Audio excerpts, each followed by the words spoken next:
Какво ще се случи, ако изключим млечните продукти? Първо, храносмилателната ви система ще се подобри значително.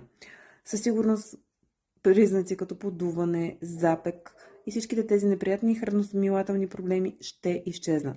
Ще имаме по-малко възпалителни процеси в тялото си, което е също изключително важно.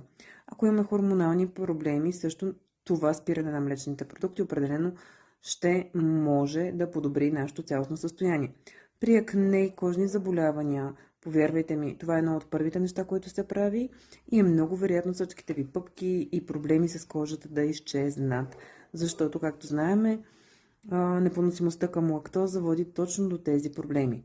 Също така, може да се сбогувате с някое друго излишно килограмче, защото повечето млечни продукти са изключително висококалорични и са предимно съставени от трансмазнини.